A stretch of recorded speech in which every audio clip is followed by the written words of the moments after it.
Well, good news for commuters tonight. The strike is over. New Jersey Transit trains will be back up and running tomorrow. Fox 8's Meredith Gorman is live from Hoboken. And Meredith, you talked to people heading home tonight who are relieved that the trains are going to be back on track for the morning commute.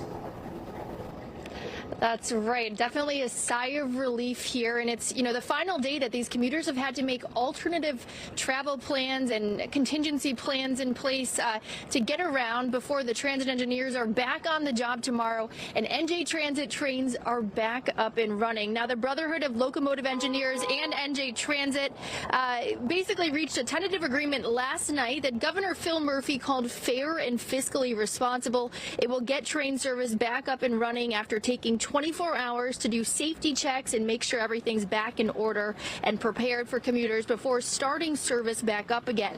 This comes after train engineers walked off the job after not receiving a raise for the past 6 years and wanting to receive similar pay to what other local train engineers working for the Long Island Railroad, Metro North, and Amtrak do.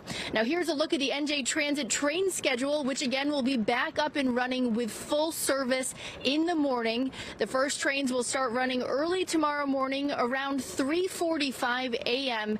as you can see on the graphic there. And there's still a contingency plan in place tonight with 4 park and ride locations for a couple more hours, but back to normal commuting for those in New Jersey tomorrow. And knowing that both sides have come to an agreement and that the strike will be ending has been a sigh of relief for commuters who tell me they've had to shell out extra money for rideshare services and give themselves lots of extra time to make sure that they get into the city for work on time. Now, one man told me as he was getting off of the PATH train this afternoon that he had to pay $80 once he got off the PATH train to get back to his house from here. This is a trip that typically is like just a fraction of that cost, and he's had to do that for a couple days during his commute because he's an essential worker in the city. So he's one of many commuters who just can't wait for their normal travel routine to be in place tomorrow morning.